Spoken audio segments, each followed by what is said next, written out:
My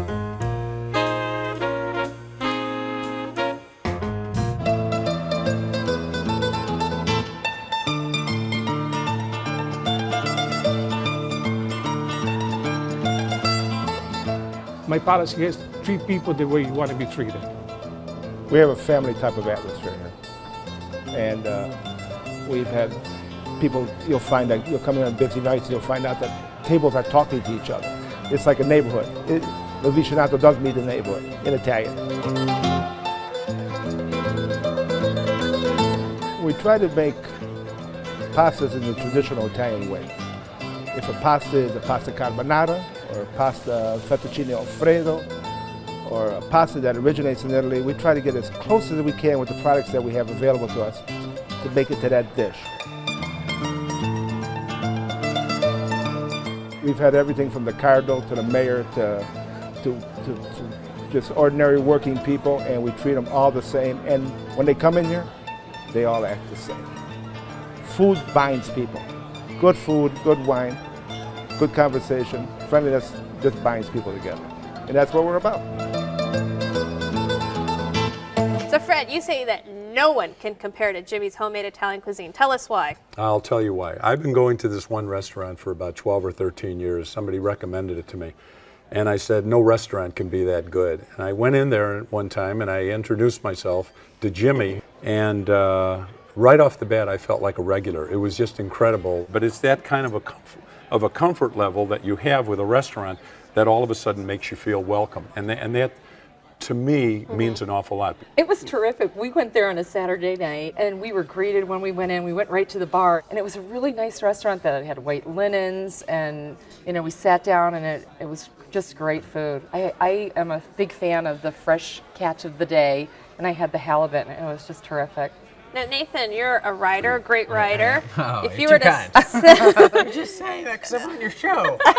please set the scene Yeah. for what Il Vicinato's like. Well, that's the thing is it has this great sort of atmosphere, and that's one of the things I really liked about it. And yeah, it does feel very homey. They've got like the big copper pots everywhere and like opera thingies, I say very eloquently. But no, it has this very nice kind of atmosphere, and the people were very, very friendly, which I appreciated. The wait staff made great recommendations, I thought. It was just so fresh, the clams and the mussels, they were just terrific. Ensalada del Mar, I really loved that. That was one of their big recommendations. Each individual meal it's just special. Yeah, I always order the chicken Vesuvio and one of their pasta specials, which are always fresh.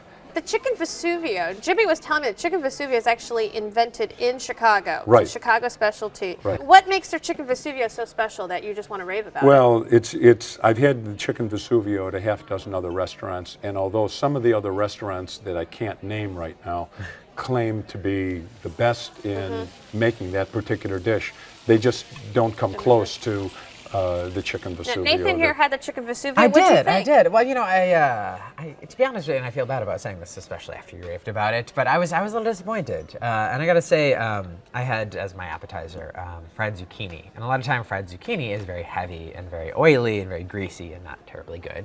And this was great fried zucchini. It had like this nice consistency. It had a little snap in it. It didn't have like the obligatory marinara sauce. They had lemon, which I love. Everything's better with lemon. That's one of my big aphorisms. But then when I actually had the chicken Vesuvio, I felt like it was very heavy and very kind of greasy and kind of oily, and the potatoes were sort of the same way. Some people call that olive oil. Olive oil, yes, there we go. It was olive oil, indeed. It's a shame because it's really an incredible dish that they Yeah. have there, and it's one of the things that I'm very proud to recommend to other people Yeah, to get there, and I've never had anybody who said, I will not go back there unless I order the chicken Vesuvio with one of their signature pastas and so on. Laura Lee, they describe this neighborhood as the heart of Italy, the original Italian district. How was your experience in being in this neighborhood? It was a little bit different. Driving down there, we weren't sure if we were heading in the right direction. We were going past the hospital.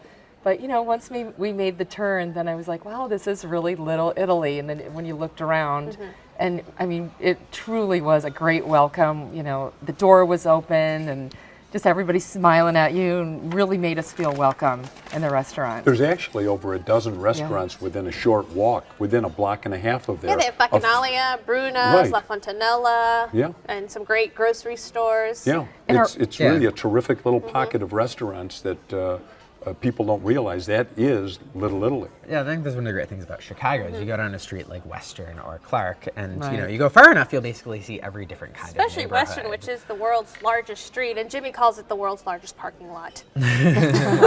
He's not too far off. First of all, I don't argue with him because he would poison my food. So I don't need problems in life. That's why. Laura Lee, since you went there on a bustling night, what was the crowd like?